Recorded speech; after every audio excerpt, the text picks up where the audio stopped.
5:30 in the morning, and the sky over Forward Operating Base Sentinel was that particular shade of gray that comes just before dawn.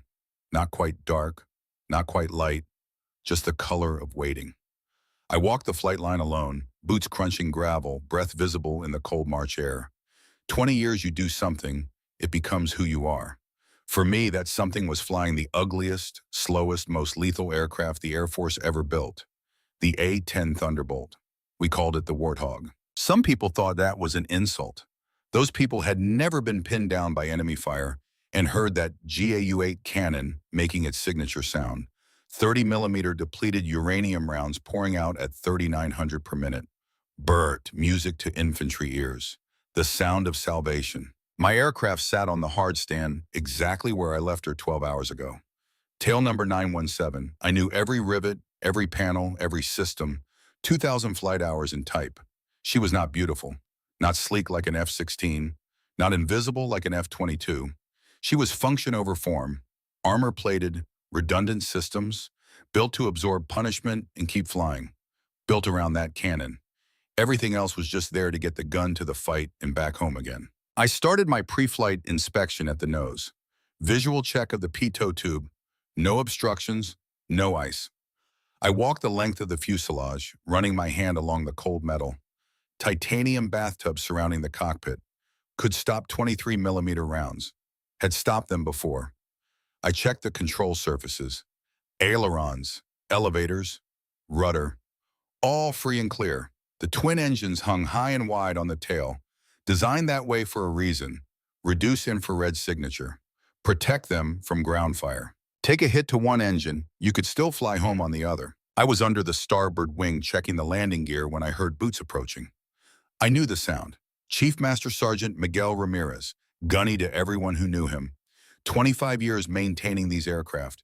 He knew them like his own children. Better, probably. His kids were grown and gone.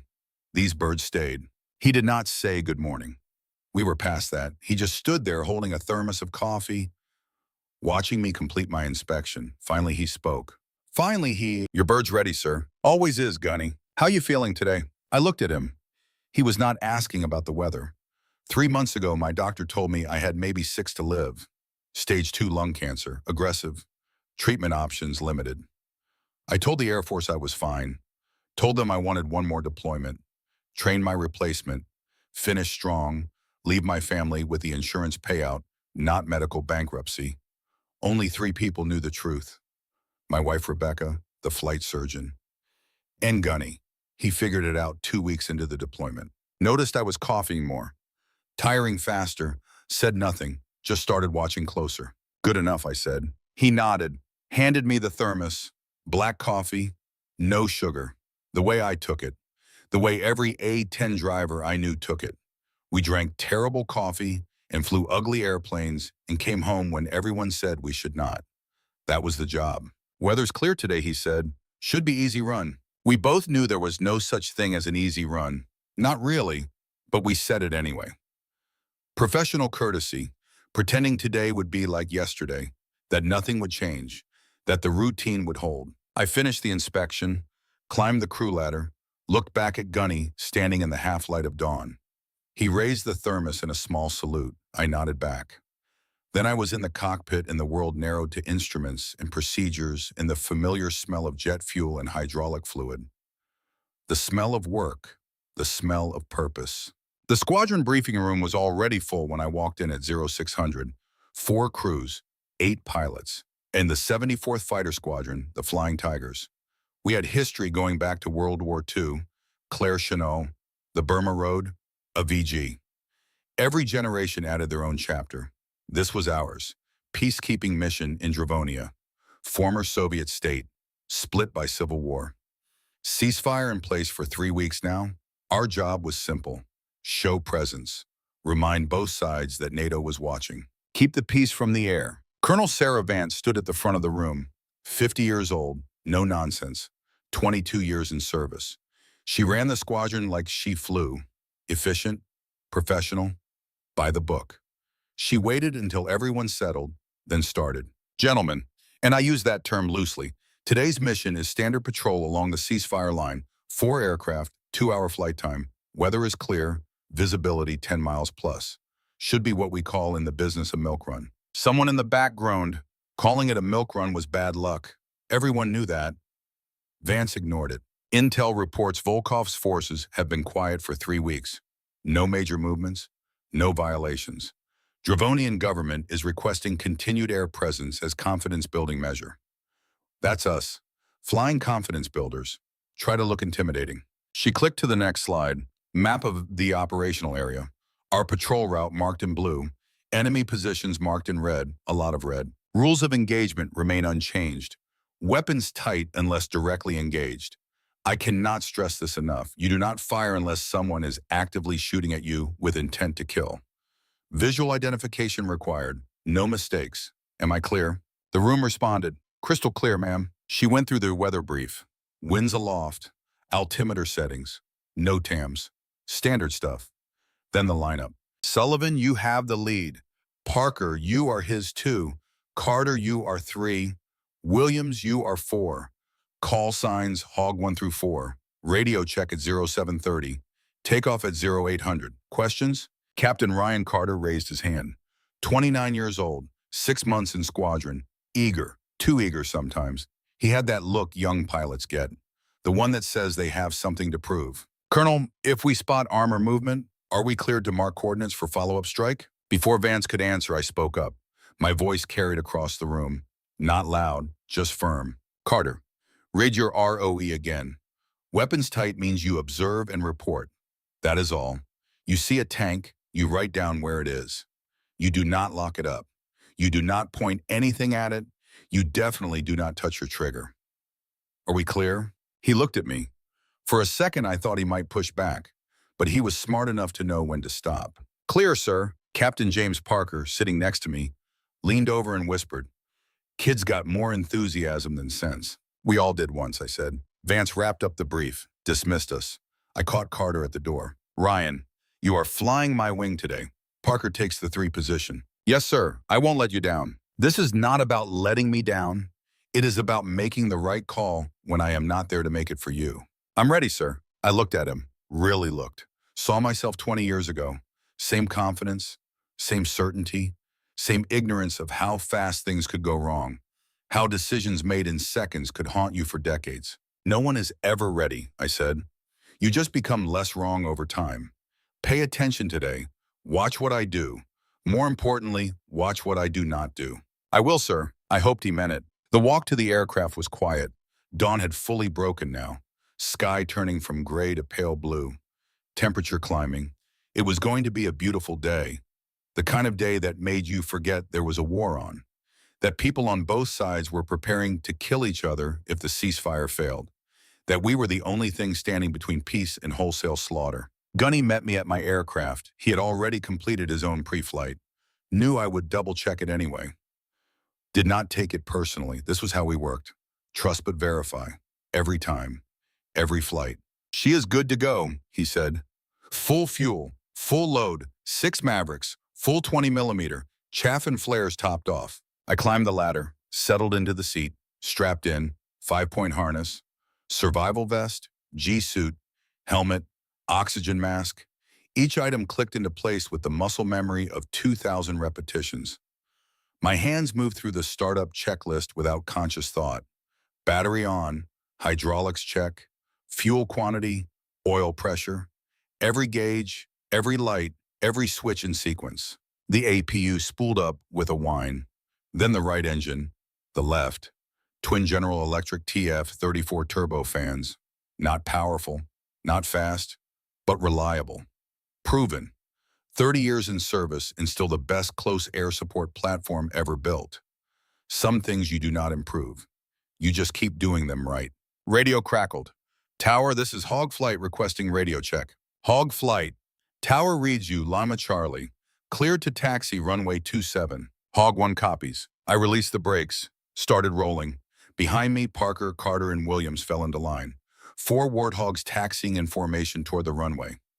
Not graceful. We looked like what we were. Heavy, armored, purpose-built. But there was beauty in that, beauty in function, in knowing exactly what you were meant to do and doing it without apology. At the hold short line, I ran up the engines, Check the instruments one final time. Everything green, everything good. I keyed the mic. Tower Hog 1 ready for departure. Hog 1 cleared for takeoff. Wind calm. Altimeter 3015. Contact departure on button 4. Good hunting. Copy. Hog flight, push it up. Throttle forward. Military power. Not afterburner.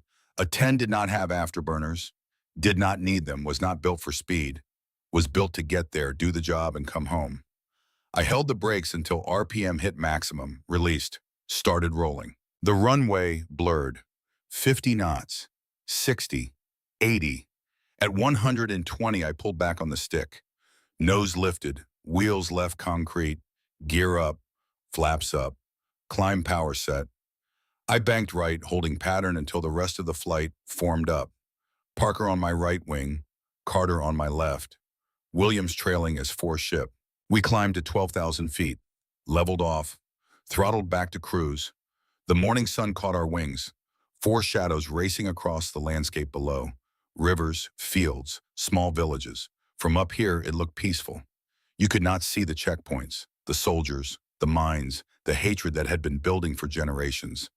All you could see was land, just land, beautiful and indifferent to the people dying over who got to control it. Hog flight, this is Sentry, the AWACS controller. Our eye in the sky, E3 flying racetrack pattern 50 miles to the west. Watching everything, coordinating everything. Sentry Hog 1, go ahead. We have you on scope. Proceed on course. Picture is clear. No contacts at this time. Copy. Continuing on course. And that was how it went for the first 30 minutes. Smooth, quiet, routine. We flew our patrol route along the ceasefire line, stayed on our side, watched the other side, saw nothing unusual. No armor moving, no troops deploying, just quiet countryside under a clear sky. It was the kind of mission that made you think the war was really over, that the ceasefire would hold, that maybe, just maybe, you could finish this deployment without firing a shot. I should have known better. Hog flight, Sentry. Go ahead, Sentry. We have a ground element requesting overwatch. Convoy Bravo 6, humanitarian mission. Medical supplies to refugee camp. They are entering Sector 4 now. I checked my map. Sector 4 was inside Volkov-controlled territory, technically legal under the ceasefire agreement. Humanitarian access was guaranteed, but it was risky.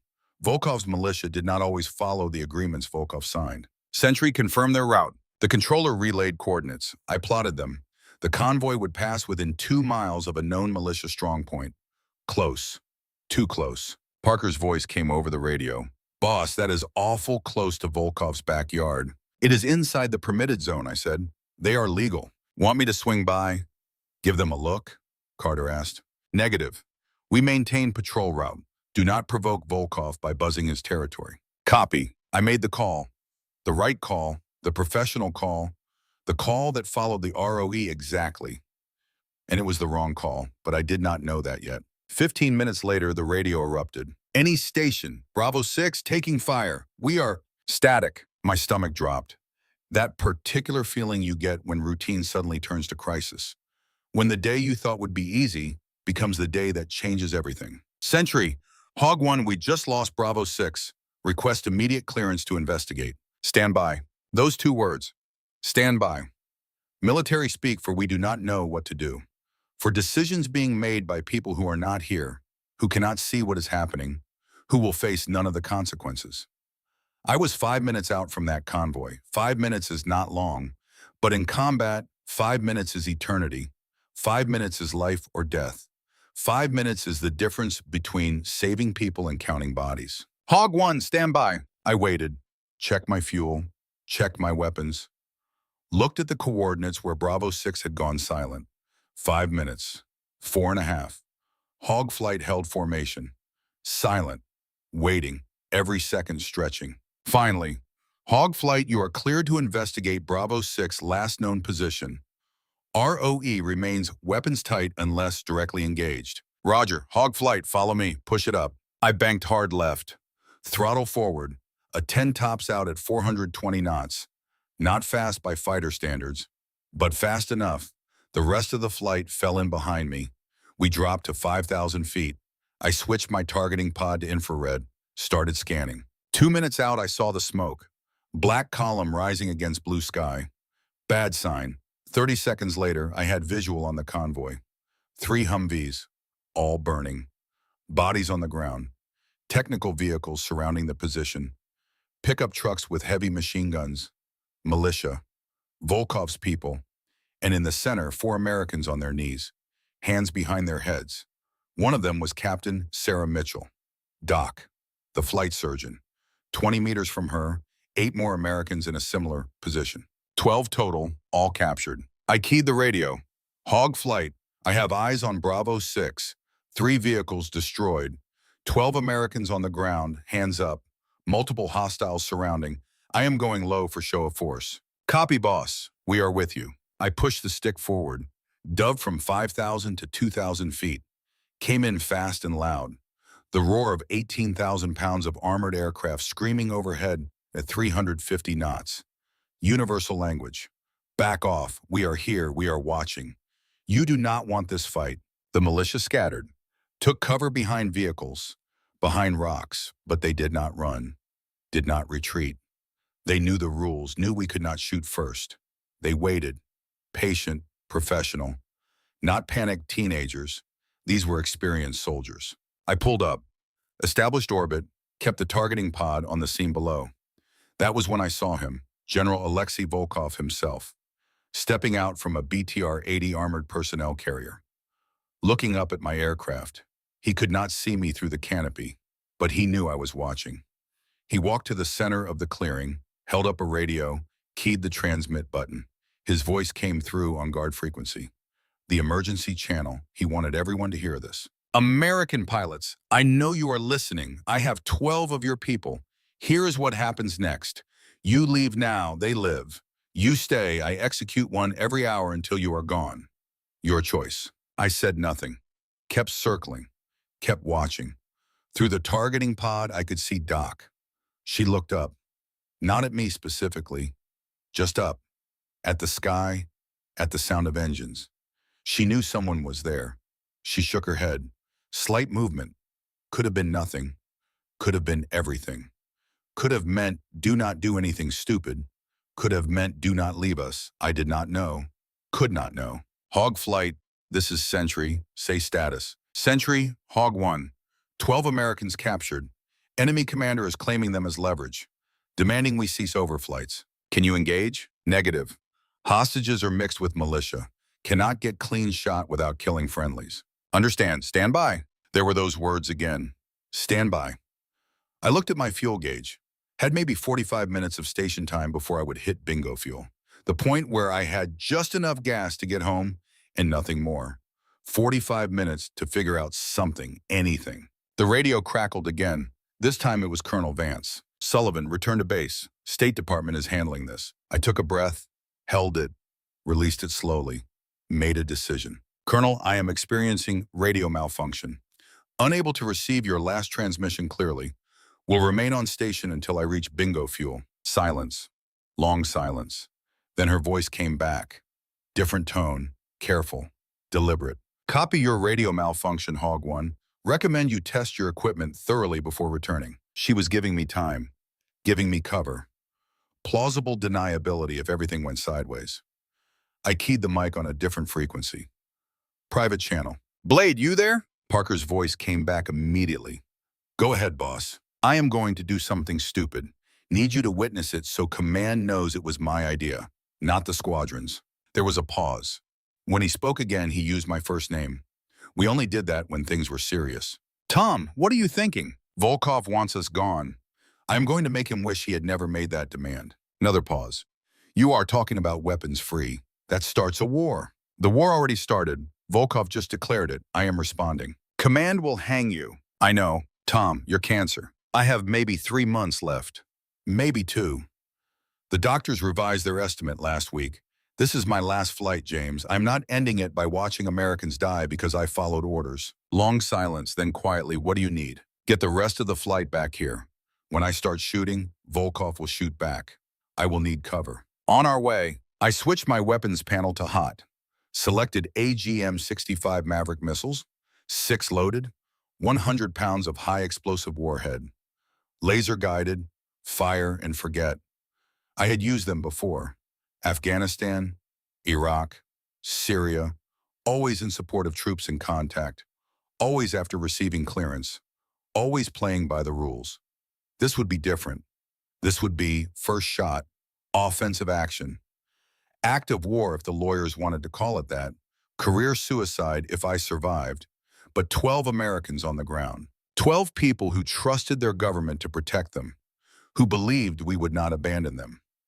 That had to count for something, had to count for more than regulations written by people who would never face this choice. I began designating targets. Guard tower on the north perimeter, empty, verified through thermal imaging. Ammo dump on the east side, separated from main compound. Fuel truck near the west wall. Second guard tower on the south.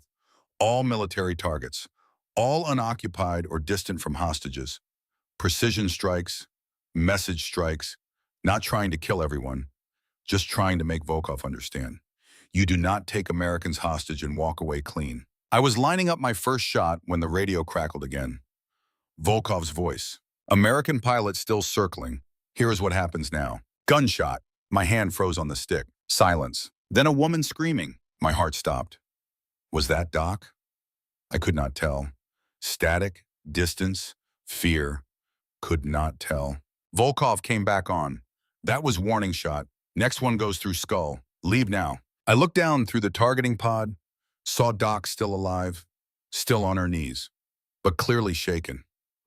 One of the other hostages was bleeding. Shoulder wound. Not fatal, but message sent. Volkov was serious. He would kill them. All of them, one by one. Until we left or until there was no one left to kill. I keyed the mic, not to Volkov, to my flight. Hog flight, Reaper. I am engaging. If you are with me, arm weapons and follow me in. I rolled inverted, pulled the nose down toward the compound, accelerated to attack speed. The targeting reticle settled on the first guard tower. Steady, locked. My finger moved to the trigger. I thought about Rebecca, about my kids, about the fact that in 2 months I would probably be dead anyway. Cancer would see to that. This was my last good day, my last chance to matter, to do something that meant something. In 20 years, I had never fired the first shot, never been the one to start the fight, always responded, always reacted. Today I would break that record. Today I would choose honor over orders. Today I would accept the consequences and sleep well knowing I did what was right even when it was wrong. God forgive me. I pressed the trigger. The missile left the rail with a flash and a roar. Smoke trail arcing down toward the compound. 2 seconds of flight, then impact. The guard tower disintegrated in a ball of fire and debris. No casualties. Building was empty. But message sent. Warning shot returned. Now we talk on equal terms. The second missile followed. Then the third. Precision strikes. Ammo dump exploded. Secondary detonations. Huge fireball. Militia scrambling. Running for cover. Trying to understand what just happened. Trying to process that the Americans had just violated ROE. Had just shot first. Had just changed everything. Behind me, Parker and Carter were rolling in. 6 more missiles. Compound walls exploding. Not destroyed, damaged, deliberate, calculated. We could flatten this place, could kill everyone inside. But we were not. We were showing restraint. Even in attack, even in rage, professional to the end. Militia opened fire. ZU-23 anti-aircraft gun roaring. Tracers arcing up toward us. Green streams of death reaching for the sky. Parker saw it, called it. Taking fire! The ROE just changed again. Self-defense authorized. Light them up. Parker rolled in on the gun position. Selected his GAU-8 cannon. That beautiful, terrible weapon. 7 barrels rotating. 30-millimeter rounds the size of soda bottles. Depleted uranium penetrators that could punch through tank armor. He squeezed the trigger. Bert, that sound. That wonderful, horrible sound. The cannon walked fire across the gun position. ZU-23 disintegrated. Crew scattered. Some made it, some did not. Carter hit the second anti-aircraft position. Same result. Bert, destruction, silence. The compound was now defenseless against air attack. We owned the sky, could do whatever we wanted. Volkov knew it. His militia knew it. Question was what we would do with that power. Would we use it, or would we show mercy? That question was about to be answered for me. Volkov came on the radio again. Not panicked, not scared, just measured, calm, professional soldier facing defeat with dignity. American pilot. You made your point. Now I make mine. 2 gunshots. Radio went dead. I felt my blood turn to ice. Through the targeting pod, I saw militia dragging 2 bodies from the central building. Could not identify them from altitude. Could not tell who. Could not know if my attack had just gotten 2 Americans killed. Could not know if I had made things better or worse. Could not know anything except that people were dead and I had pulled the trigger that started the sequence of events that led to their deaths. This was the moment you replay forever, the moment that wakes you up at 3 in the morning for the rest of your life. Did I cause those deaths? If I had followed orders, would they still be alive? Or would Volkov have killed them anyway? These questions have no good answers, only bad ones and worse ones. And you get to choose which one you believe. Choose carefully because you will carry it the rest of your days. The radio crackled. Colonel Vance, voice tight with barely controlled fury. Sullivan, you are ordered to disengage and return to base immediately. Colonel, we have Americans, KIA. Need to confirm identities and you have Americans, KIA, because you violated ROE. Cease operations now. That is a direct order. Behind her voice, I could hear other officers shouting, arguing, the sound of a command post in chaos, the sound of people trying to assign blame before they even knew the full situation, the sound of a military that cared more about politics than people. I had heard it before, hated it then, hated it now. I looked down at the compound one more time, saw the 2 bodies being carried away, saw the 10 remaining Americans still alive, still on their knees, still hostages, and I realized shooting had not solved anything, had not rescued anyone, had just made everything more complicated, more dangerous, more political. But I had also just announced to Volkov and his militia and anyone else watching that Americans do not abandon Americans, that you cannot take our people hostage and expect us to walk away, that consequences exist, that there is a price for crossing certain lines. Maybe that message was worth 2 lives. Maybe it was not. I would spend the rest of my life trying to figure that out, however much time I had left. Hog Flight, this is Hog 1. We are RTB, return to base. Copy, boss. The 4 A-10s banked west, toward home, toward safety, toward whatever came next. Behind us, the compound burned. Ahead of us, the reckoning waited. I had just started something, did not know how it would end, did not know if it would mean war or peace, did not know if I had saved lives or wasted them. All I knew was that I had made a choice, the hardest choice. To act when inaction was easier. To risk everything when losing everything was guaranteed. To choose honor over orders and accept that honor has a price and that price is always higher than you think. The sun was climbing higher now. Morning turning to day, last good day. That was what today had been. Right up until it was not. Right up until routine became crisis. Right up until everything changed and could never be unchanged. I thought about Gunny waiting on the flight line. Thought about Rebecca at home, not knowing her husband had just committed career suicide. Thought about my kids who would read about this someday and wonder if their father had done the right thing. Thought about the 2 bodies in that compound whose names I did not even know yet. Thought about Doc and the other 10 Americans still held hostage, still depending on me, still hoping someone would come for them. I would come, one way or another, with permission or without it, because that was what you did. You did not abandon your people, ever, even if it cost you everything, especially if it cost you everything. That was the standard, the only standard that mattered, and I would meet it or die trying. In 45 minutes, I would land. In an hour, I would be arrested. In a day, I would be facing court-martial. In a month, I might be in prison. In 3 months, I might be dead from cancer anyway. None of that mattered. All that mattered was bringing those 10 Americans home. All that mattered was proving that honor still existed, that some things were more important than career or freedom or even life itself. That line had to be held. Someone had to hold it. Today, that someone was me. God forgive me for what I started, and God help me finish it right. The landing gear touched concrete at 0945, 3 hours after I took off. Lifetime ago, different world. I taxied to the hard stand and saw them waiting. Military police, 2 Humvees, 6 soldiers in full kit, standing at parade rest beside Colonel Vance. She had her arms crossed, face like granite. This was not going to be a friendly conversation. I shut down the engines.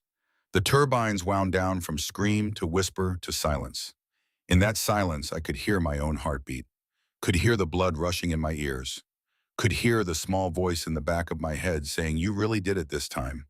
You crossed the line you cannot uncross. No going back now, only forward, into whatever comes next." Gunny was at the base of the ladder when I climbed down.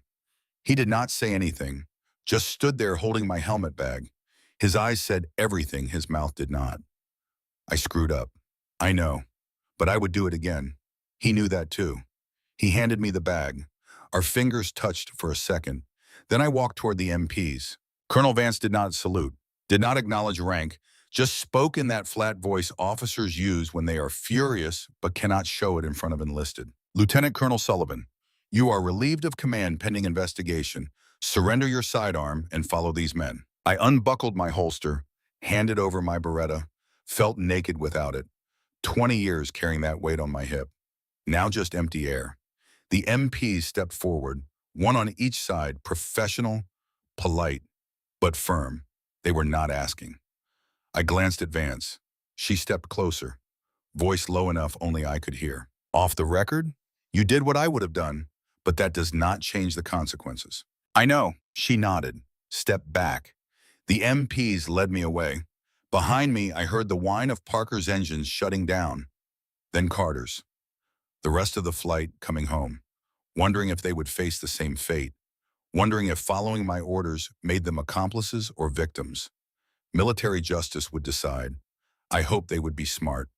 Throw me under the bus, save themselves. That was the play, the only play that made sense. They put me in a secure room, not the brig, not yet, but not freedom either, somewhere in between. Purgatory for pilots who screw up. 4 walls, 1 window, 1 chair, 1 table. I sat, thought about the 2 bodies I had seen dragged from that building, thought about Doc and the other 10 Americans still on their knees, still hostages, still waiting for someone to come.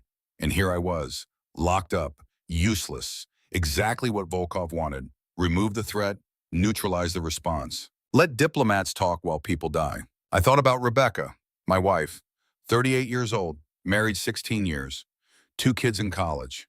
She knew about the cancer, knew about the prognosis, did not know about this, not yet. Would find out soon, would see it on the news, would have to face neighbors and friends and explain why her husband had just started an international incident, why he had violated orders and possibly triggered a war, why he had thrown away everything we worked for. She would understand, eventually. But understanding and forgiving were different things. I had made this choice alone. She would pay the price with me. The door opened. Colonel Vance walked in, alone, closed the door behind her, sat across from me. 2 dead, she said. Staff Sergeant Michael Chen, 25 years old, married, 1 kid. Specialist Jennifer Torres, 22, engaged. They were security for the convoy. I felt something cold settle in my chest. Chen, Torres, names now, not just bodies, people, with families, with futures, past tense now, because I pulled a trigger. "Volkov killed them," I said. "After you attacked," Vance replied. Her voice was not accusing, just stating facts, cause and effect, action and consequence, the math of war. He was going to kill them anyway. Maybe. We will never know now. She leaned back. State Department is going insane. Pentagon is screaming. NATO is demanding explanations. And Volkov is on state television right now with the 10 remaining hostages, showing them to the world, making demands. What demands? Full withdrawal of NATO air assets, immediate ceasefire negotiations with him at the table, recognition of his territorial claims. He is using your attack as proof that America is the aggressor, that we violated the ceasefire first, that he is the victim defending his people. I closed my eyes, felt the weight of it, the second and third order effects, the things you do not think about when you are in the moment making split-second decisions. The ripples that spread out from one choice and change everything downstream. What is command saying? General Morris is activating Task Force Raider, Delta Force, They will insert tonight. 48-hour LP. But Vance paused. They are saying 48 hours. Volkov is saying 12. One hostage every hour starting at sunset if we do not comply with his demands. I looked at her. The math was simple. Delta could not get there in time. Not with planning, not with proper support. They would need intelligence, routes, exfil plans, contingencies. All of that took time. Time we did not have. So we negotiate, I said. That is what state wants. Give Volkov what he wants. Get the hostages back. Sort out the politics later. Vance met my eyes. But you and I both know what happens then. We reward hostage-taking. We show weakness. Every militia commander from here to the Pacific starts thinking maybe they should grab some Americans too. See what they can get. So what do? We? Vance shook her head. There is no we. You are under arrest, facing court-martial, looking at 20 years in Leavenworth if they decide to make an example of you. There is no we anymore. She stood, walked to the door, stopped, hand on the handle, did not turn around. Your bird is red-tagged, unserviceable. Will not fly again until this is resolved. She paused. Carter's aircraft is fueled and armed, ready for morning patrol. Gunny did the prep work himself. She opened the door. I am required to place a guard outside this room, but we are short-staffed. Might take 10 minutes to get someone in position. She looked back at me. 10 minutes is a long time. A lot can happen. Then she was gone. I sat there for maybe 30 seconds, processing, understanding. Vance had just given me an out. Plausible deniability. She could say I overpowered a guard, escaped, stole an aircraft. She could claim no knowledge, no complicity, cover her ass and give me the rope to hang myself further or save those hostages. Either way, she stayed clean. I stood, looked out of the window, saw the flight line, saw Carter's A-10 sitting there. Tail number 923, fully armed, fully fueled. $30 million of American air power just waiting. The sun was already dropping toward the horizon. Maybe 4 hours until sunset. 4 hours until Volkov started executing hostages. 4 hours to do something impossible. I tested the door, unlocked, stepped into the hallway. Empty. Walked toward the exit, past 2 airmen who looked at me, then looked away. Kept walking. They knew. Everyone knew. And everyone was choosing not to see. Choosing to let it happen. Because sometimes the right thing requires the wrong method, and the only way to make it work is for everyone to look the other way at the exact same moment. Outside the building, I moved fast. Not running. Running attracted attention. But walking with purpose. Head up, shoulders back, looking like I belonged exactly where I was going. I reached the flight line, saw Gunny standing beside Carter's aircraft.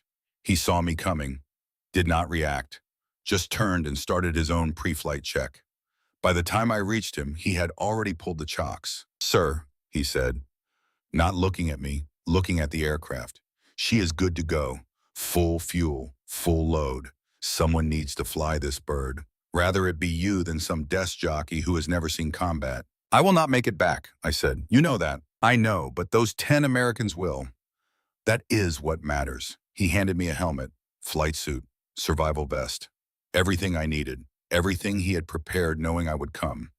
Trusting I would make the right choice even if it was the wrong choice by every regulation in the book. Thank you, I said. He nodded, saluted. I returned it. Then I climbed the ladder and strapped in. The cockpit was exactly where I left it 3 hours ago. Controls, instruments, systems, all familiar, all waiting. This aircraft did not care about politics or regulations or court-martials. It cared about mission, about getting the job done, about bringing Americans home. Same as me. I started the engines. No clearance from tower, no flight plan filed, no radio call, just power up and go. The turbines spooled up. I released the brakes, started taxiing. In my headset, I heard the tower controller. Unknown aircraft taxiing runway 27, state your intentions. I did not respond, kept rolling. Behind me, I heard another engine start. Turned my head, saw Parker's aircraft moving. Then a third. Carter. They were following me, against orders, against regulations, against everything we were trained to do. Following because that was what wingmen did. You did not let your lead fly into hell alone. I keyed a different frequency. Private channel. Blade, where are you going? Parker's voice came back calm. Same place you are, boss. Finishing what we started. You will face charges. Already facing them. Might as well make it count. Carter chimed in. Sir, I was the one who asked about marking targets in the brief this morning. Started this whole thing. Let me help end it. I should have told them no. Should have ordered them back. Should have kept this disaster contained to just me. But I did not. Because I needed them. Because 12 Americans needed them. Because sometimes you cannot do the right thing alone, even if you know it will destroy you. Copy, I said. Hog flight, follow me. We taxied to the runway, no clearance, no authorization. 3 of 10's going rogue. The tower controller was shouting now, threatening, ordering us to stand down. I switched him off, focused on what mattered. Getting airborne, getting to that compound, getting those hostages out before Volkov started killing them. I pushed the throttles forward, rolled down the runway, lifted off, gear up, flaps up, turned east. Behind me, Parker and Carter formed up. 3 aircraft, 3 crews, 3 men who had just thrown away their careers and possibly their freedom for 10 people they had never met. That was the standard. That was what it meant to serve. Not blind obedience, not following orders because orders were orders, but understanding there were some things more important than career or rank or even life itself. Some lines you did not cross, some people you did not abandon, not ever. We climbed to 10,000 feet, leveled off. I switched to tactical frequency, called the only person who might help. Sentry Hog 1, do you copy? Silence. Then a different voice. Not the controller I knew, someone higher up, someone who had been briefed on what was happening. Hog 1, this is Sentry Actual. You are ordered to return to base immediately. Acknowledge. Negative. We have Americans in contact. We are responding. The situation is being handled through proper channels. You are to disengage. Proper channels take 48 hours. We have 4. Do the math. Pause, then quieter. Sullivan, I cannot help you. I cannot provide support. I cannot acknowledge this conversation is happening. You are on your own. Understood. Hog 1 out. We flew east in silence. The sun was dropping fast now. Long shadows across the landscape. Golden light turning orange, turning red. Beautiful. Serene. Completely at odds with what was about to happen. With what I was about to do. I thought about the first time I ever flew combat. Afghanistan, 20 years ago. Different war, different enemy. Same mission. Protect Americans. Complete the objective. Come home alive. I had done that for 2 decades. Through 3 wars, 100 missions. 1,000 flight hours. Never lost anyone under my protection. Never failed a mission until today. Today, I had gotten 2 people killed. Question was whether I would get more killed trying to fix it or whether I would somehow pull off a miracle. Odds were not good, but odds never were. 30 miles from the compound, I switched my targeting pod on. Infrared mode, started scanning, looking for threats, looking for movement, looking for any sign that Volkov was preparing for us. Because he was. He had to be. He knew we would come back. Knew we could not leave those hostages. Knew we would try something. Question was what he would do about it. I got my answer at 20 miles. Radar warning receiver lit up. SA-7 shoulder-fired surface-to-air missile system. Tracking us. Not locked yet, but tracking. Then a second, a third. Volkov had brought in air defense. Short range, infrared guided. Heat seekers. Dangerous if you were stupid. Survivable if you were smart. Hog flight. We have SAM activity. Multiple units. Stay above 8,000 feet. Watch your 6. Copy, boss. I started planning the attack. 3 aircraft. 6 Mavericks each. 18 missiles total. Plus 30mm cannon. Plus the element of surprise. Not much surprise left after this morning, but maybe enough.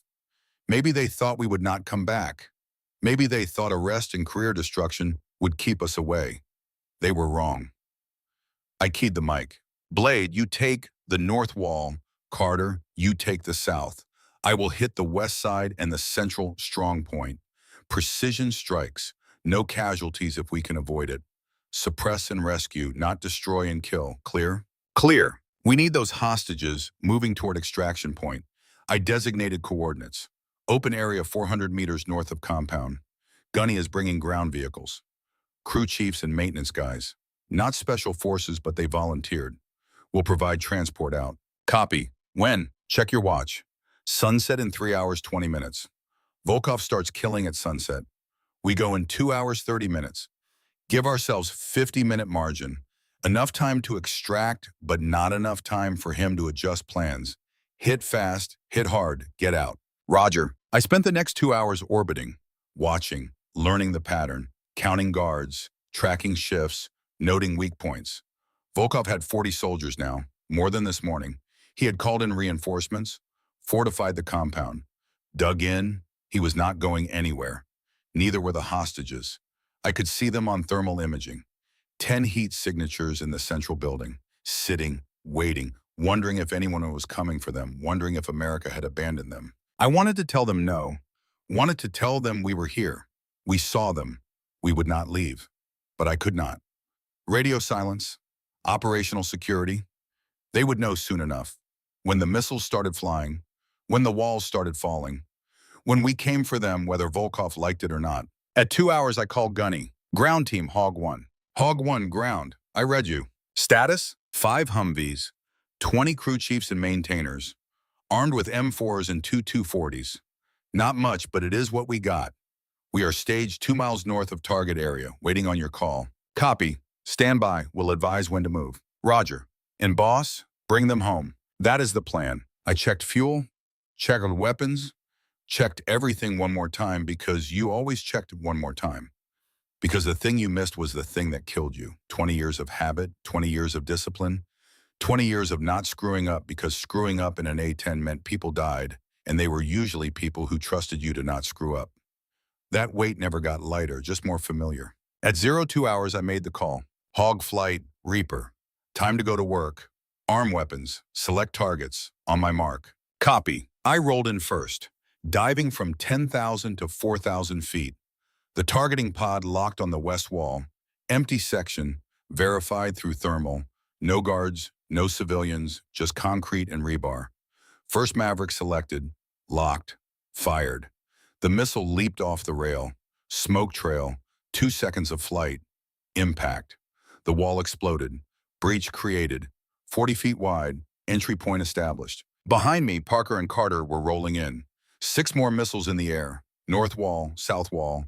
Guard towers, ammo dump, secondary explosions, fire, smoke, chaos. Exactly what we wanted. Militia running, scrambling, trying to respond, trying to understand. We had maybe 60 seconds before they organized. 60 seconds of pure confusion. Had to use it. I selected my cannon. Dove low, 300 feet above the compound. Could see individual soldiers. Could see their faces. Young, scared, confused. I did not want to kill them.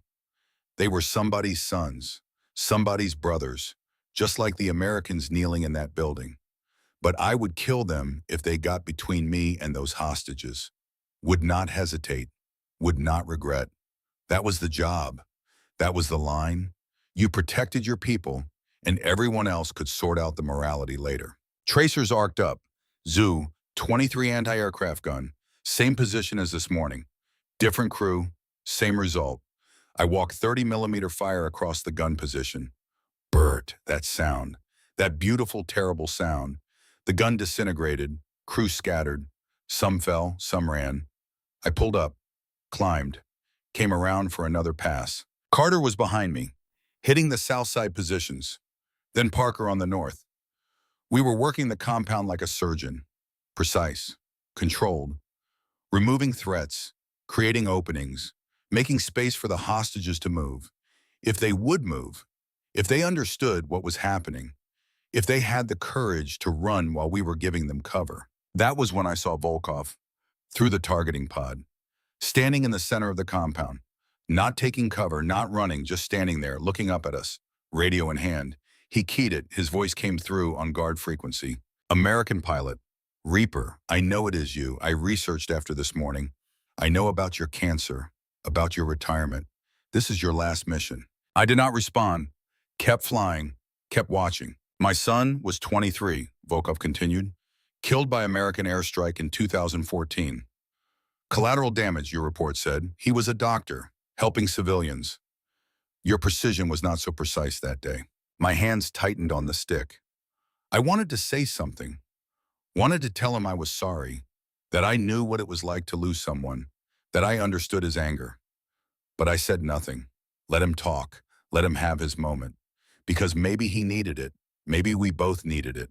Two fathers, two soldiers, two men who had lost too much and were about to lose more. I do not hate you, Volkov said. I hate war. But we are soldiers. We follow orders until orders are wrong. Then we make choice. You made yours this morning. I respect that. Pause. Your people are running. I will not stop them. But when this is over, you and I talk. Soldier to soldier, about price we pay. I keyed the mic. First time I had spoken to him directly. General Volkov, thank you. Do not thank me. I did not do this for you. I did it because I am tired of young people dying for old men's mistakes. The radio went quiet. I looked down through the targeting pod, saw the hostages emerging from the central building. Doc first, leading the others, running toward the north breach. Militia watching but not shooting, not stopping them. Volkov had given his word, was keeping it. Professional soldier to the end, even in defeat, even in rage. That meant something. Maybe everything. I called Gunny. Ground Team Hog 1, hostages are moving to your position. Estimate 30 seconds. Copy. We see them. Moving to intercept. 5 Humvees rolled into the breach. Crew chiefs jumping out, providing cover, loading the hostages. Doc was the last one in. She looked up at the schema, at my aircraft orbiting overhead. Could not see me, could not know it was me specifically. But she knew someone was there, knew someone had come. She raised one hand, small wave, thank you. Then she was in the vehicle and they were rolling out and it was done. Mission complete. Hostages recovered. No friendly casualties. Against all odds. Against all logic. We had done it. That was when Carter's aircraft took the hit. I saw it on my display before I heard it. SAM launch. SA-7 Grail. Shoulder fired. Infrared guided. Tracking Carter's left engine exhaust. He was low. 300 feet. Banking hard. The missile was faster. It caught him at the apex of his turn. Proximity fuse detonated 15 feet from his tail. Fragmentation. Shrapnel. Hot metal tearing through aluminum and composite. His left engine exploded. Fire. Smoke. The aircraft shuddered. Missile! Carter's voice, strained, controlled. 1,200 hours of training keeping the panic down. I am hit. Left engine gone. Carter, blade. Can you maintain? Affirmative. I have right engine. Hydraulics are degraded. I can fly. Head home. Now. Not yet. I still have weapons. Still have gas. I can stay. That was when I heard it. The edge in his voice. Not fear exactly, but something else. Determination. Stubbornness. The thing young pilots have that makes them dangerous to themselves and valuable to everyone else. He was not leaving. Not while I was still here. Not while there was still a mission. I thought about ordering him. Thought about pulling rank. Thought about all the reasons he should disengage right now while he still could. Then I thought about what I would have done at his age. What I had done. How many times I had pushed damaged aircraft past their limits because the mission mattered more than the machine. Copy, I said. Stay high, stay fast. If that second engine shows any sign of trouble, you punch out. Clear? Clear, sir. We kept working. Suppress, contain, ensure the convoy got clear. 5 more minutes, that was all we needed. 5 minutes and this would be over. We could go home, face the music, accept the consequences. But at least 10 Americans would be alive. At least we would have that. The convoy was 2 miles out when I saw movement below. More militia, coming from the east.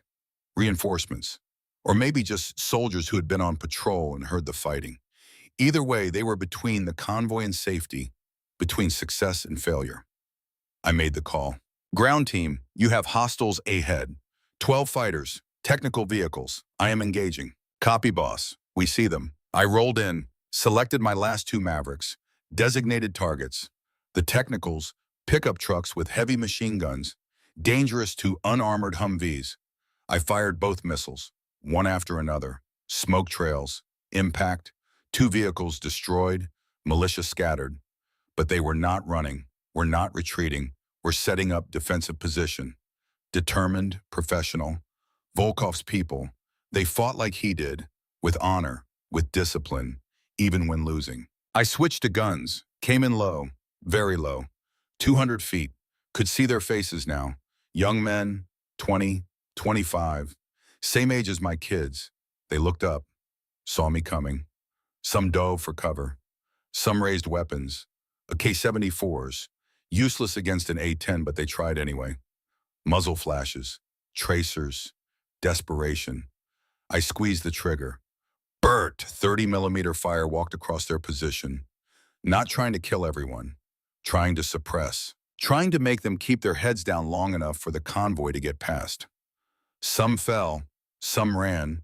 The rest huddled behind rocks and vehicles and waited for me to pass. The convoy raced through the gap.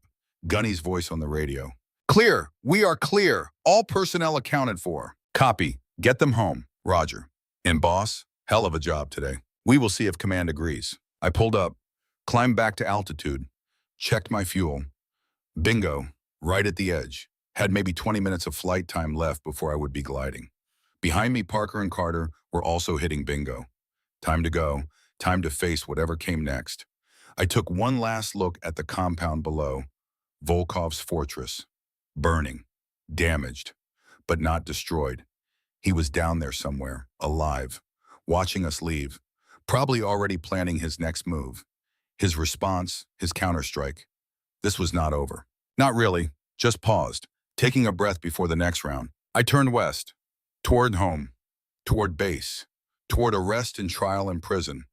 The sun was setting now, sky turning orange and purple and deep blue. Beautiful, peaceful. Last good day. That was what I kept thinking.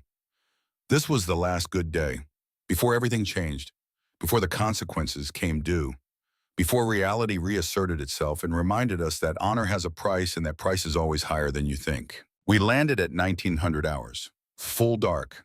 The floodlights on the flight line created islands of brightness in the black. I could see them waiting, more MPS this time, 12 soldiers, Hiram, Colonel Vance, and behind her a 2-star general, Morris, from NATO headquarters. This was not local discipline anymore. This had gone up the chain, way up. I was not facing squadron punishment. I was facing federal charges, military prison, dishonorable discharge, loss of pension, loss of everything. And I had dragged Parker and Carter down with me. I shut down the engines, climbed out, walked toward the reception committee. Morris stepped forward. He was 55, 28 years in service, Bronze Star, Silver Star, Distinguished Flying Cross.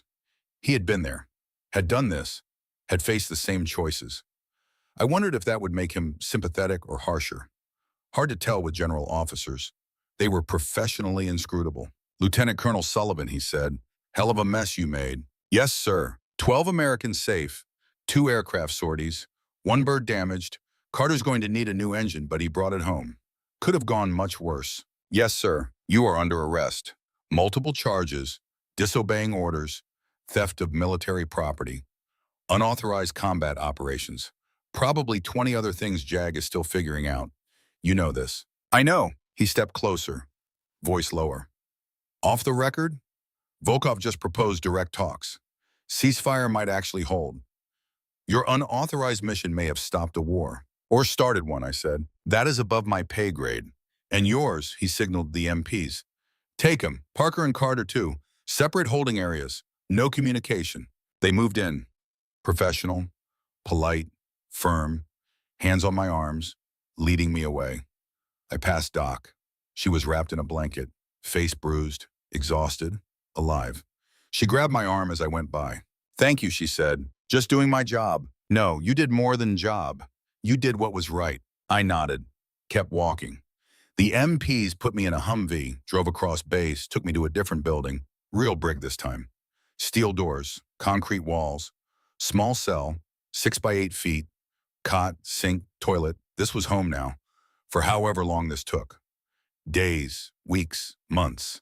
However long military justice needed to decide what to do with a pilot who saved 12 Americans by breaking every rule in the book. I lay on the cot, stared at the ceiling, thought about everything that had happened in the last 12 hours, thought about the 2 who died, Chen, Torres, thought about the 10 who lived, Thought about Volkov standing in his compound letting them go because honor meant more than victory. Thought about young Carter flying a damaged bird because mission mattered more than safety. Thought about Gunny and the crew chiefs who volunteered to drive into combat with no training and inadequate weapons because someone had to, and they were someone. Thought about Parker following me into hell twice in one day because that was what wingmen did. Thought about Rebecca, about my kids, about the life I had just thrown away, about the cancer that was going to kill me in 2 months anyway, about how none of it mattered except the choice I made, the choice to act when inaction was easier, the choice to risk everything when losing everything was certain, the choice to put 12 strangers above career and freedom and future because that was the line, that was the standard. You did not abandon your people, ever, no matter what it cost, especially when it cost everything. I closed my eyes, let exhaustion take me. Tomorrow would bring lawyers and charges and formal proceedings. Tomorrow would bring condemnation and judgment and sentence. Tomorrow would bring the price. But tonight I could sleep, because tonight 12 Americans were sleeping in safety. Because tonight I had done what was right even when it was wrong. Because tonight I could look myself in the mirror and know I had held the line, had kept the faith, had honored the oath I took 20 years ago to support and defend, not just with words, but with actions, not just when easy, but especially when hard. The cell door opened. I sat up, expected a guard, expected orders, expected process. What I got was General Morris, alone. He stepped inside, door closed behind him. Sullivan, he said, I need to be clear. This conversation never happened. I was never here, you understand? I understand, sir. He sat on the edge of the cot, looked at me, really looked. Not general to colonel, soldier to soldier, man to man. I flew F-15 EUSS Desert Storm, he said. First Gulf War, 91. Lost 3 pilots in my squadron in the first week. Shot down over Baghdad myself. Spent 18 hours behind enemy lines before they pulled me out. You know what I learned? No, sir. I learned that orders are written by people who are not there, who do not see what you see, who do not face what you face. And sometimes those orders are wrong, not mistaken, not unclear. Wrong. He paused. When you figure that out, you have 2 choices. Follow them anyway and live with the result, or disobey and live with the consequences. Either way, you pay. He stood, walked to the door, stopped. Volkov sent a message. Direct channel, he wants to meet with you. Neutral ground, UN observers. He says you earned conversation. Says soldier who shows mercy deserves mercy in return. Morris turned to look at me. I am arranging it. 3 days from now, you will be transported under guard. 1-hour meeting, then back here to await trial. This is not clemency. This is not forgiveness. This is just acknowledgement that what you did was complicated, and maybe the world needs to understand that complication before we crucify you for it. Thank you, sir. Don't thank me. I am not doing this for you. I am doing it because I am tired of young men paying for old men's failures. He opened the door. Get some rest. You have a long road ahead. Then he was gone. I lay back down, closed my eyes again. But sleep did not come as easy this time. Too much in my head, too many questions, too many unknowns. What would Volkov say? What would he ask? What was the price of mercy? What did it cost him to let those hostages go? What did it cost me to show restraint when I could have killed him? These were not simple questions, did not have simple answers. Just the understanding that war was never black and white, never good versus evil, just varying shades of gray, and the endless struggle to find the lightest shade in the darkest moment. 3 days passed. They questioned me. Lawyers, officers, investigators, same questions over and over. Why did you disobey orders? Why did you attack without authorization? Why did you endanger coalition relations? Why did you not trust the system? I gave the same answer every time, because 12 Americans were going to die and I could stop it. That was it. That was the whole answer. Everything else was noise. On the 3rd day, they transported me to the meeting. 2 Humvees, 8 guards, body armor, weapons, like I was going to fight my way out. Like I was dangerous. Maybe I was. Maybe anyone who has seen what I have seen and done what I have done is dangerous. Maybe that is the point. Maybe that is what we become.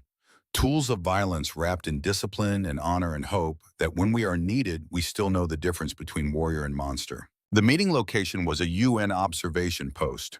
Small building, white walls, blue helmets standing guard, neutral ground, safe space. They took me inside. Small room, table, 2 chairs, window with bars. I sat, waited. 5 minutes later, Volkov walked in. He looked different than he had through the targeting pod. Older, tired, lines on his face that told stories of loss and struggle and sacrifice. He sat across from me. We looked at each other for a long moment. Two warriors, two fathers, two men who had almost killed each other, who might still, depending on how this conversation went. Colonel Sullivan, he said. His English was accented but clear. I wanted to meet man who showed mercy. I showed tactical restraint. Mercy is a bigger word, perhaps. But you did not kill me when you could. That is mercy enough. You let my people go. That is mercy too. He nodded. My men wanted to execute them, said it would demoralize you. Make example. I said no. Killing prisoners is not honor, is revenge, and revenge solves nothing. Just creates new cycle.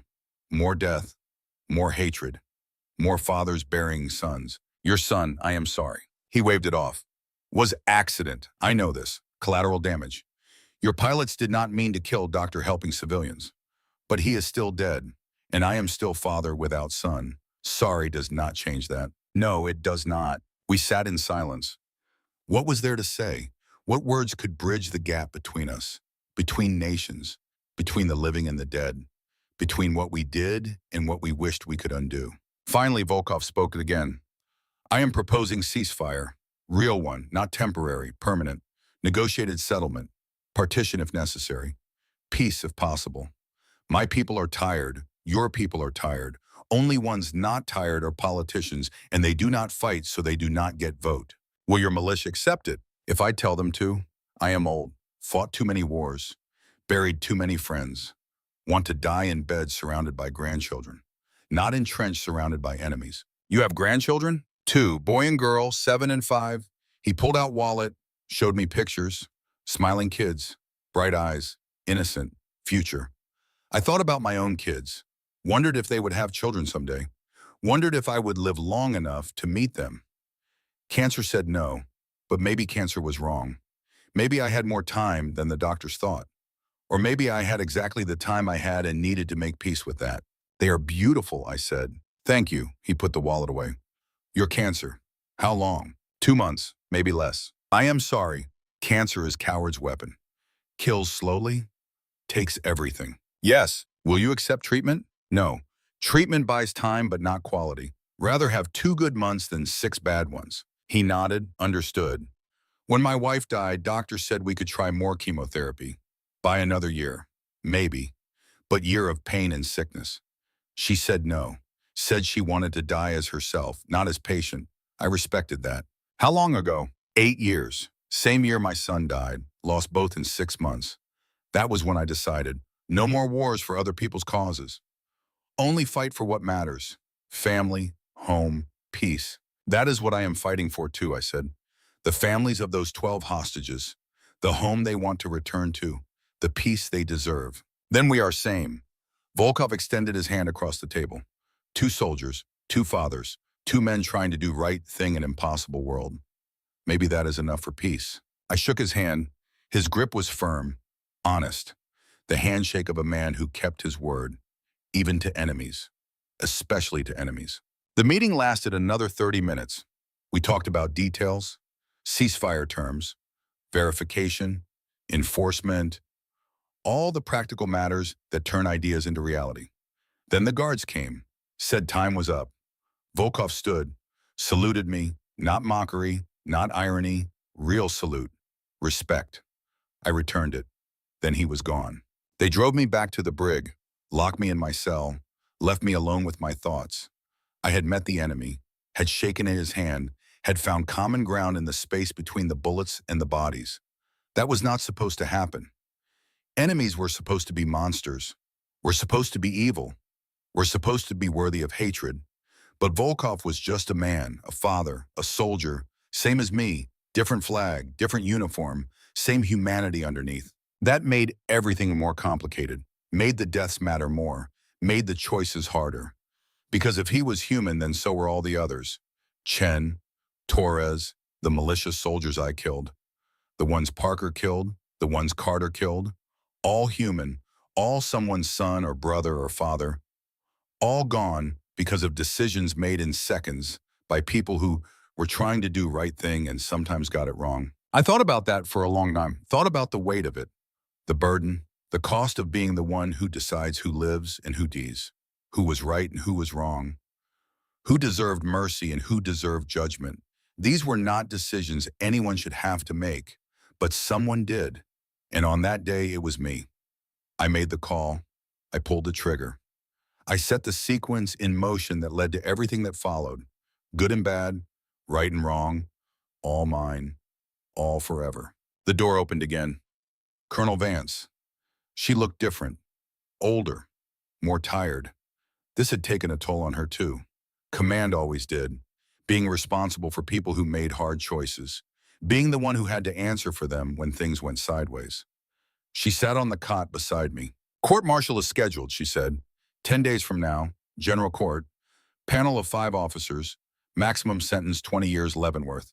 Dishonorable discharge, loss of all benefits. I know. State has 12 affidavits from the hostages, all saying you saved their lives. Doc wrote a letter directly to the convening authority. Said you are a hero who deserves a medal, not a trial. Vance paused. Volkov's ceasefire proposal is being taken seriously. NATO is considering it. If it holds, if it leads to peace, then your actions will be seen differently. Still illegal, still wrong, but effective.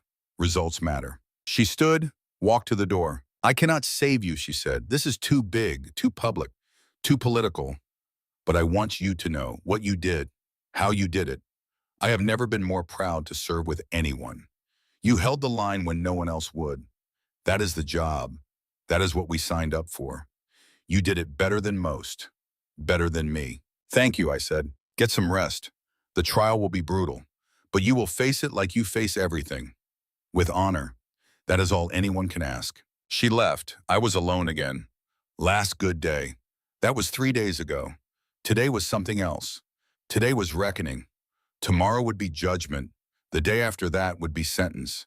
And then would come the hardest part, living with it, living with the choices. Living with the knowledge that I had saved 12 and killed 2 and would never know if that math balanced or whether I should have done something different or whether there was any right answer at all in situations where every choice led to death and the only question was whose death and how many. I lay down, closed my eyes, let the weight of it settle, the burden, the price. This was what honor cost. This was what it meant to hold the line. Not glory, not recognition, just the quiet knowledge that you did what needed doing when no one else would, that you stood in the gap when the gap needed standing, that you paid the price so others would not have to. That was enough, had to be enough, because it was all there was. The court-martial convened on a Thursday morning. 10 days after the rescue, 10 days of sitting in a cell thinking about choices and consequences and whether any of it mattered. The room was packed. Officers, enlisted, press. Everyone wanted to see what happened to the pilot who had saved 12 Americans by breaking every rule that made the military function. Everyone had an opinion. Half thought I was a hero. Half thought I was a criminal. Both were probably right. The panel sat at the front, 5 officers, colonel, 2 lieutenant colonels, 2 majors, all combat veterans, all with decades of service, all sworn to judge me fairly under the Uniform Code of Military Justice. The prosecutor sat to my right. Major Harrison, JAG officer, career lawyer, never flew a combat mission in his life, but knew regulations better than anyone. My defense counsel sat to my left. Captain Jennifer Wade, also JAG, also career lawyer, but her father had been an A-10 pilot, killed in Desert Storm. She understood what it meant to make impossible choices in the cockpit, understood what it cost. She was not here because she thought I was innocent. She was here because she thought I deserved a fair hearing before they crucified me. The judge called the room to order. Lieutenant Colonel Marcus Hayes, silver-haired, stern-faced, 26 years in service. He had been a fighter pilot once, F-15 Cess. Then a training accident left him with a medical grounding. Turned to law, became a judge. spent his days deciding the fate of people who still got to fly. I wondered if that made him sympathetic or bitter. Would know soon enough. Lieutenant Colonel Thomas Sullivan, Hayes said, "You are charged with willful disobedience of a superior officer, theft of government property, unauthorized use of military force, and conduct unbecoming an officer." "How do you plead?" I stood. "Guilty, Your Honor." Silence in the room. Everyone had expected me to fight, to claim necessity, to argue justification. But there was no point. I had done what they said I did, had disobeyed, had stolen, had attacked without authorization. Those were facts. Whether those facts constituted crime or courage was what the panel would decide. But the facts themselves were not in dispute. Major Harrison stood. "Your Honor, the prosecution will show that the accused knowingly and deliberately violated direct orders from his commanding officer, that he stole an aircraft valued at $19 million, that he conducted offensive military operations without proper authorization, endangering international peace and potentially triggering a wider conflict. His actions, while resulting in the successful recovery of hostages, were illegal and cannot be condoned without destroying the chain of command that makes military operations possible." He sat. Captain Wade stood. "Your Honor, the defense does not dispute the facts as stated. Colonel Sullivan did disobey orders. He did take an aircraft without authorization. He did conduct combat operations on his own initiative. What we will show is that these actions, while technically illegal, were morally necessary. That faced with the imminent execution of 12 American citizens, Colonel Sullivan made the only choice an honorable officer could make. That in doing so, he demonstrated the highest traditions of military service, and that punishing him for saving American lives sends a message that regulations matter more than people. The defense believes the panel will find that unacceptable." She sat. Hayes looked at the panel, then at me. "This is a general court-martial. The accused has pled guilty. The panel's task is to determine an appropriate sentence. Prosecution, call your first witness." The first hour was predictable. Chain of command testified. Colonel Vance described the initial engagement, described my unauthorized return, described the second engagement. She was professional, factual, did not editorialize, just stated what happened. When Harrison asked if I had followed proper procedure, she said no. When Wade asked if the hostages would have been rescued without my actions, she said probably not. She was walking a line, respecting the truth without endorsing my methods. I did not blame her. She had her own career to protect. General Morris testified next, described the strategic situation, described the diplomatic complications, described the chain of command that I had circumvented. He was more direct than Vance, said my actions had created a crisis, said they had forced his hand, said they had endangered the ceasefire. But when Wade asked if the ceasefire would have happened without my forcing Volkov's hand, he paused. Long pause, then said maybe not. Harrison objected. Hayes sustained. But the panel heard it, saw Morris hesitate, saw doubt. Then came the witnesses I did not expect. Captain Wade called Gunny to the stand. He walked up in his dress blues. 25 years of ribbons on his chest, good conduct medals, campaign medals, achievement medals, a career of quiet service. He sat. Wade asked him about my character, about my service, about the day of the incident. "I have maintained Colonel Sullivan's aircraft for 12 years, Gunny said. Never once seen him take unnecessary risk. Never once seen him put ego above mission. If he flew that day, it was because he believed it was necessary. I trusted his judgment then. Trust it now." Harrison cross-examined, asked if I had told Gunny I was going to go to steal the aircraft. Gunny said no, but added something. Said I did not have to tell him. Said he knew. Said any crew chief worth his salt would know.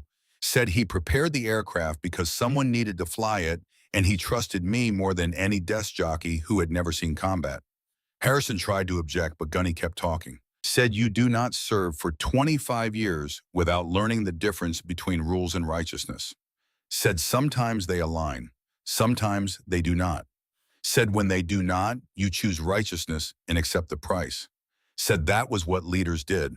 Real leaders, the kind worth following. Hayes banged his gavel, dismissed Gunny, but damage was done. Panel had heard it. Old soldier defending his pilot. Not because the pilot was right by regulation, but because he was right by conscience. Parker testified next, described the mission, described my orders, described his decision to follow. Harrison asked why he followed an illegal order. Parker looked at him like he was stupid. Because he was my lead, Parker said. Because when you fly wing, you trust the man in front. Because in 12 years flying together, I never once saw him make wrong call. Maybe this was wrong by law, but it was right by every other measure that matters. You are facing charges too, Harrison said. I know, yet you defend him. Parker leaned forward. Sir, with respect, I would fly with Reaper into hell itself if he asked. That is what wingmen do. That is what brotherhood means.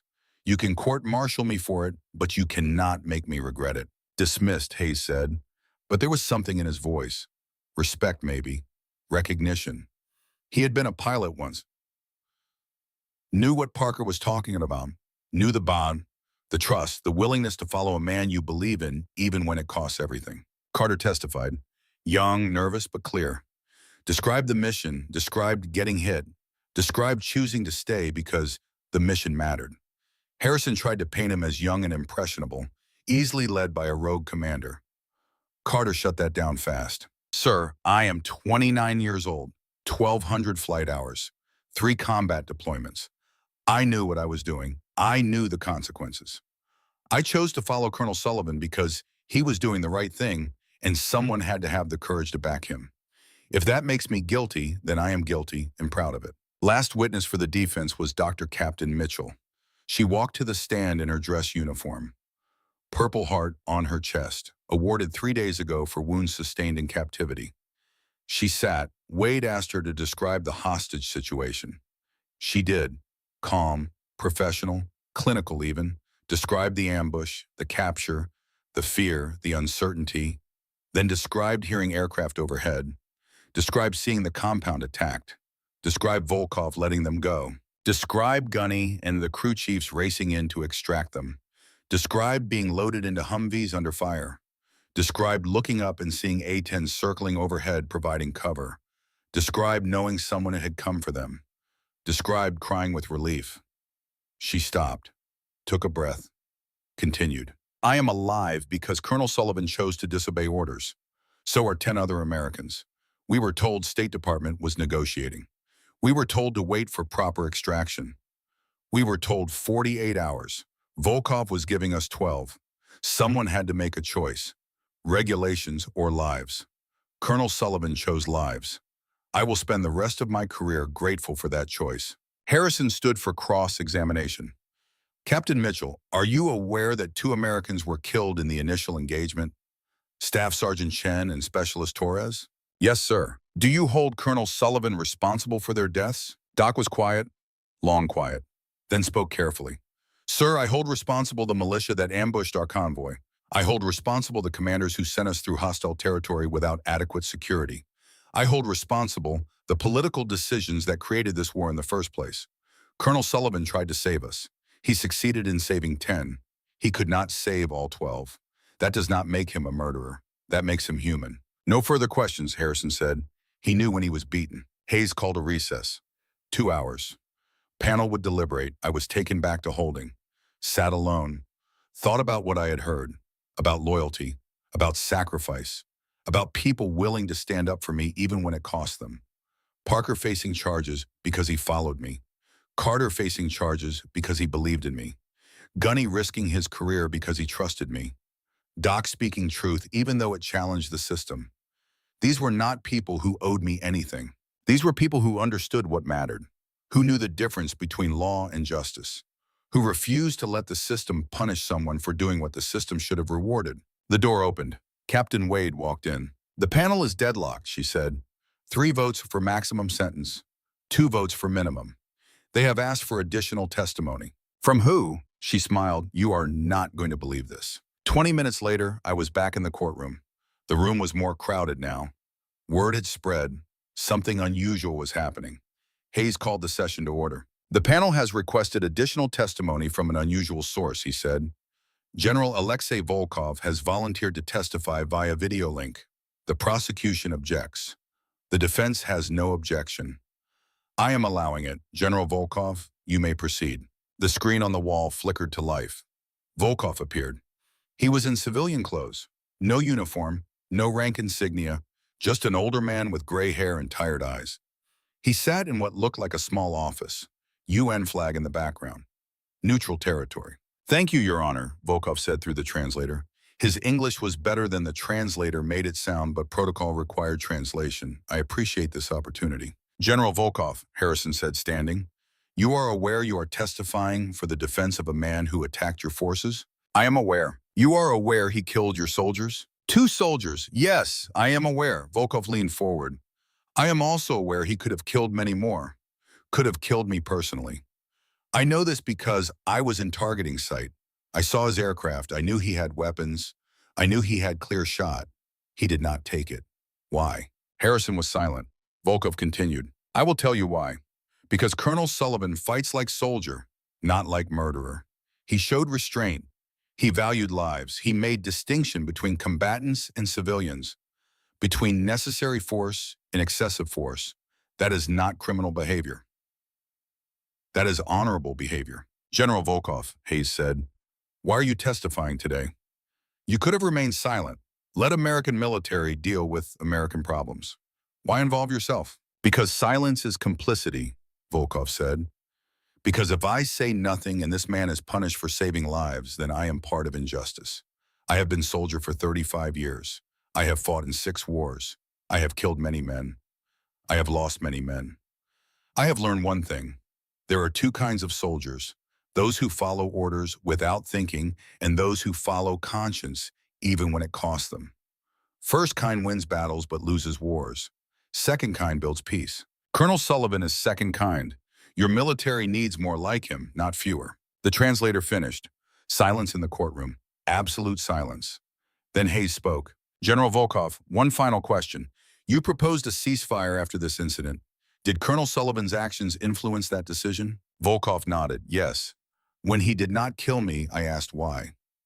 Answer is he valued my life, even though I was enemy, even though killing me would have been easy. He chose mercy, so I chose mercy for his people. Mercy begets mercy. Violence begets violence. He broke cycle. I followed his lead. Ceasefire exists because he showed me another way." "Thank you, General," Hayes said. "You are dismissed." The screen went dark. Hayes looked at the panel. They looked at each other. Something had shifted. I could see it in their faces. Not certainty, but doubt. Doubt about whether punishing me served any purpose beyond satisfying regulations. Doubt about whether the law and justice were the same thing in this case. Doubt was enough. Doubt meant they would have to think, really think, about what mattered more. Rules or results, process or people, career or conscience. The panel deliberated for 4 more hours. Longest 4 hours of my life, sitting in that holding cell, thinking about everything. About Rebecca and the kids. About the cancer eating me from inside. About the fact that in 2 months I would probably be dead anyway, so maybe prison time did not matter. But legacy mattered. How I would be remembered mattered. Not for me, for my family. For Parker and Carter and Gunny and everyone who believed in me. They deserved better than having their faith proven wrong. Finally, the bailiff came. Panel had reached a verdict. I was brought back into the courtroom. Stood at attention. Panel filed in, sat. Hayes asked if they had reached a decision. The senior member stood. Colonel Patricia Chen, 48 years old, 24 years service, combat veteran, former squadron commander. She held a piece of paper, read from it. "This panel finds Lieutenant Colonel Thomas Sullivan guilty of violating Articles 90 and 92 of the Uniform Code of Military Justice. We find him not guilty of Articles 121 and 128. Before we announce sentencing, we wish to make a statement." She set the paper down, looked at me directly. "Colonel Sullivan, your actions were illegal. You disobeyed direct orders. You took an aircraft without authorization. By the letter of military law, you deserve punishment. This panel acknowledges that. However," she paused, "this panel also acknowledges that law and justice are not always the same thing. That regulations exist to serve people, not the other way around. That circumstances sometimes demand actions that fall outside normal procedures. That saving 12 American lives while showing restraint and proportionality in the use of force represents the highest traditions of military service, even when it violates the specific regulations governing that service. She took a breath. Therefore, this panel recommends the following sentence: reduction in rank from lieutenant colonel to major, forfeiture of 6 months' pay, an immediate medical retirement with honorable discharge effective today. She looked at Hayes. This panel further recommends that Colonel Sullivan be considered for the Silver Star for his actions in successfully recovering 12 American hostages while minimizing casualties and demonstrating exceptional airmanship and judgment under combat conditions. I felt my knees weaken. Honorable discharge, not prison, not Leavenworth, not dishonorable discharge that would strip me of pension and benefits and leave my family with nothing. Honorable. Recognition that what I did was complicated, that it fell into that gray area where law and morality diverged, that sometimes you had to choose one or the other, and living with that choice was punishment enough. Hayes banged his gavel. This court accepts the panel's recommendation. Major Sullivan, you are reduced in rank and remanded to medical authorities for retirement processing. You are dismissed. Court is adjourned. People stood. Some applauded. Not appropriate in a courtroom, but Hayes did not stop it. I turned, saw Rebecca, my wife, standing in the back row, crying. She had come, had flown in from the States, had sat through the whole trial, had heard everything. I walked to her, wrapped my arms around her, held her while she shook. We said nothing, did not need to. She knew. I knew. This was not victory, was not vindication, was just survival. Just permission to finish what time I had left with dignity instead of shame. Outside the courthouse, Parker and Carter were waiting. Both had been found guilty of the same charges. Both received the same sentence: reduction in rank, loss of pay, but not discharge. They would continue to serve, would continue to fly. That was right. They were young, had careers ahead of them, had families to support. They should not be punished for following orders, even if the orders were illegal. Even if following them was the right thing to do. Blade, I said. Rook, I am sorry I dragged you into this. Parker shook his head. Boss, we chose to follow. We knew the price. We paid it willingly. No regrets. Carter nodded agreement. Sir, you taught me what leadership actually looks like. What honor actually costs. I would pay that price again tomorrow. I shook their hands. Watched them walk away. 2 good men, 2 good pilots. They would be fine. Would recover. Would continue the mission. That was enough. Gunny found me an hour later. I was sitting on a bench outside the base hospital, processing paperwork. Medical retirement required signatures, forms, bureaucracy. Even at the end, there was bureaucracy. He sat beside me. We watched aircraft taking off in the distance. A 10 seconds, ugly, slow, lethal, beautiful in their way. How much time you got? Gunny asked. Doctors say 2 months. Maybe 6 weeks. That enough? For what? For whatever you need it to be. I thought about that, about what I needed time for, about what was left. Not flying, that was done. Medical retirement meant permanently grounded. No more cockpit, no more missions, no more of the thing that had defined me for 20 years. Just time, just days, just the space between now and the end. What did I need that time for? To say goodbye, to make peace. To leave something behind that mattered. Something more than just a name on a headstone and a few ribbons in a case. It will have to be, I said. Gunny nodded, stood, handed me something. A small box. I opened it. Inside was a patch. 74th Fighter Squadron. Flying Tigers. My patch. The one I had worn for 12 years. He had pulled it off my old flight suit. Saved it. You earned this, he said. Do not forget it. He walked away before I could thank him. That was Gunny. Gestures, not words. Actions, not speeches. He knew what mattered. Knew what I needed to hear without saying it directly. That I was still one of them. Still a tiger. Still part of the brotherhood even if I could not fly anymore. That was legacy. That was what you left behind. Not regulations followed or medals earned, but relationships built and people influenced. That was worth more than rank or ribbon or any recognition the system could give. The next 6 weeks passed quickly. Too quickly. Medical processing, out processing, retirement ceremony. Small one. Just the squadron. No press, no publicity. Colonel Vance pinned the silver star on my chest. The panel had recommended it. Higher command had approved it. Silver Star for valor.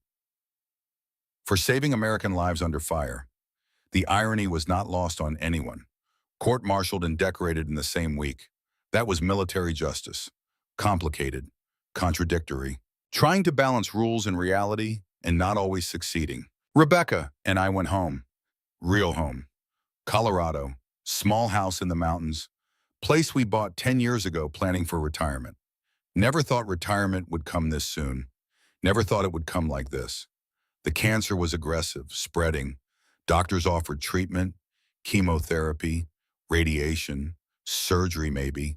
Could buy time, months, maybe a year. But quality would suffer. Pain, sickness, weakness. I said no. Rather have 2 good months than 12 bad ones. Rebecca cried but understood, supported it, said she would rather have me present in dying than absent in living. That was love, real love, the kind that accepts reality and makes the most of what time remains. Parker called every week, checking in, telling me about the squadron, about missions, about life. He had been promoted back to captain. Carter too. Both flying again, both doing well. The squadron was thriving. Ceasefire was holding. Volkov's proposal had been accepted. Peace was taking root. My actions had created the conditions for that peace, even if they had violated the procedures that were supposed to govern those actions. History would judge whether the trade was worth it. I was at peace with it either way. One morning in late October, I got a visitor. Unexpected.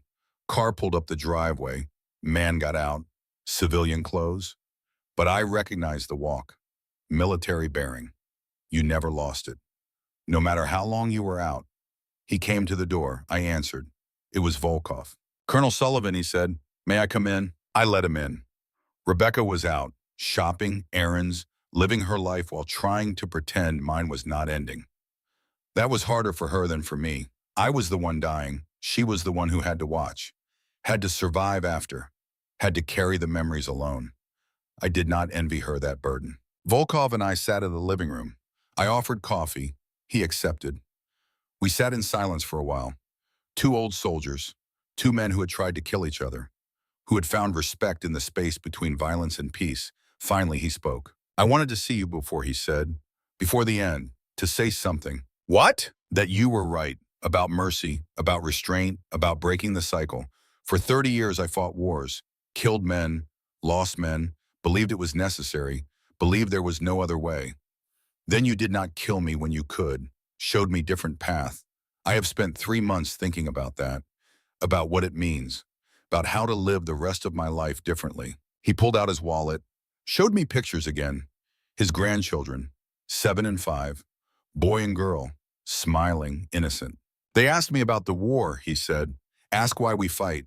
I used to tell them stories about honor and defending homeland and doing what is necessary. Now I tell them different story. Tell them about American pilot who could have killed me but chose mercy. Tell them about how mercy saved my life and changed everything. Tell them that is real strength, not killing, but knowing when not to kill. He put the wallet away. You gave me gift, Colonel. Gift of time. Time to be grandfather instead of general. Time to watch them grow. Time to make peace with past and build different future. I wanted to thank you for that gift and to tell you that your death will not be in vain. I will remember. I will teach them. I will break the cycle you started breaking. We shook hands. He left. I sat alone thinking about legacy again, about what we leave behind, about how one choice in one moment can ripple forward through generations. I chose not to kill Volkov. He chose to let my people go.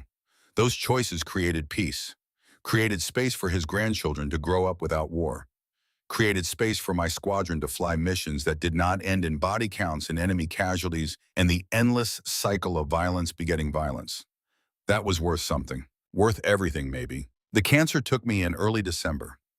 2 months after the trial, 4 months after the mission, I was at home, in my own bed, Rebecca beside me. Parker and Carter came to say goodbye the day before. Gunny came, Doc came, even Vance came. They did not say much. Did not need to, just sat with me. Let me know I was not alone, that I had mattered, that they would remember, that the brotherhood endured beyond death. The night before I died, I dreamed about flying. One last mission, one last sortie, a 10 climbing into blue sky, mountains below, unlimited ceiling, no threats, no targets, no mission beyond the joy of flight itself. I woke knowing that was goodbye. The aircraft saying farewell, the sky releasing me. I was ready. They buried me at Arlington. Full military honors, flag-draped coffin, 21-gun salute, taps played by a bugler who had played it 1,000 times for 1,000 warriors. The squadron flew overhead, missing man formation, 4 A-10s in finger 4 pattern. At the cemetery, Parker pulled up and away. Empty space in the formation. The missing man, me, flying west into the setting sun, going home. Rebecca accepted the flag. Folded triangle, handed to her by General Morris. He said something. Standard words. On behalf of a grateful nation. In recognition of faithful service. She nodded, thanked him, held the flag against her chest. She was strong, would survive, would carry on, would make sure our kids knew their father had been complicated and flawed and human, but had tried to do right even when right was hard. That was all anyone could ask. They played a recording at the funeral. My voice. I had made it a week before I died. Final message, final words. Rebecca had suggested it, said people would want to hear from me, hear my explanation, my justification, my regret or lack thereof. I did not want to do it, did not want to justify or explain or defend, but she was right. People needed closure, needed to understand, needed to make sense of what I did and why. So I recorded it, 3 minutes, simple, direct, honest. My name is Tom Sullivan, the recording said. Major, United States Air Force, retired. I am recording this because my wife says people will want to know why. Why I disobeyed orders. Why I risked war. Why I chose 12 strangers over career and freedom and life itself. The answer is simple. They were Americans. They needed help. No one else was coming. Someone had to make a choice. I made it. I would make it again. Pause. People will debate whether I was right or wrong, whether I was hero or criminal, whether I saved lives or endangered peace. Let them debate. That is their right. My right is to live and die knowing I held the line. That when Americans were in danger, I did not look away, did not follow procedure, did not wait for permission. I acted. I accepted the consequences. I paid the price. That is what soldiers do. That is what honor means. Not blind obedience, not reckless courage, but understanding that some things matter more than regulations, that some people are worth any sacrifice, that some choices define who you are forever, and you better make sure they define you as someone worth remembering. Another pause. To my wife, Rebecca, thank you for loving a difficult man, for supporting an impossible dream, for standing beside me when standing was hardest. To my children, be proud, not of what I did, but of why I did it. To my squadron, fly safe, bring them home. That is the mission. That is always the mission. To the American people, your military is full of men and women who struggle every day with impossible choices, who balance regulations and reality, who try to do right in situations where right is unclear. Support them, trust them, and forgive them when they are wrong because they are human and humans fail, but they fail while trying to succeed, and that counts for something. Final pause, longest one. To General Volkov, thank you for showing mercy. Thank you for choosing peace. Thank you for proving that enemies can become something other than enemies if someone has the courage to extend their hand first. You extended yours. I took it. Together we stopped a cycle. Together we built something better. That is legacy. That is what matters. Not the wars we fight, but the peace we make. Not the lives we take, but the lives we save. Not the hatred we inherit, but the understanding we create. You taught me that. I hope I taught you something too. May your grandchildren never know war. May they grow up in a world where mercy is stronger than violence, where soldiers beat swords into plowshares, not because they are weak, but because they are wise enough to know the difference. The recording ended, silence in the cemetery, wind in the trees, birds singing, life continuing, moving forward, not stopping for grief or death or the passing of one more warrior. That was right. That was how it should be. Life does not pause for death, just makes space for it and moves on. Remembers but does not dwell, honors but does not worship. That was enough. 5 years later, Parker stood in a briefing room at the same base, same squadron, different pilots. He was a major now, squadron operations officer, training the next generation, teaching them what he had learned, what I had taught him. One of the new pilots raised his hand, young kid, 26, eager, reminded Parker of Carter, reminded him of himself once. "Sir," the pilot said, "is it true you flew with Major Sullivan, the one who rescued those hostages?" Parker nodded. "I did." "What was he like?" Parker thought about that, about how to answer, about what mattered, about what the kid was really asking. He was not asking about tactics or procedures or technical flying. He was asking about character, about what it meant to be a leader, about whether honor still mattered in a world of regulations and risk management and legal reviews. Parker chose his words carefully. "He was the best pilot I ever flew with," Parker said. "Not because he was perfect. He was not. He made mistakes, violated procedures, paid for it. But he understood what mattered, understood that rules exist to protect people, and when rules prevent protecting people, you have to make a choice. He made his choice. We followed, and 12 Americans went home alive because of it." "Would you follow him again?" the young pilot asked. Parker smiled. Without hesitation, he was my lead, my mentor, my friend. Would follow him into hell if he asked. That is what you look for in a leader. Not someone who knows all the answers, but someone who asks the right questions. Someone who values people over procedure. Someone who leads from the front and accepts the consequences. Someone worth following even when following costs everything. The briefing continued. Mission planning, threat assessment, contingencies, all the technical details that made missions succeed.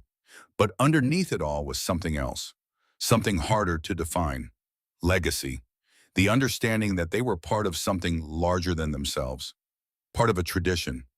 Part of a brotherhood that stretched back through generations. That honored sacrifice. That remembered those who came before. That held the line because someone had to, and they were someone. After the brief, Parker walked to the squadron heritage room. Photos on the walls, aircraft, pilots, missions, decades of history. He found the photo he was looking for. Me.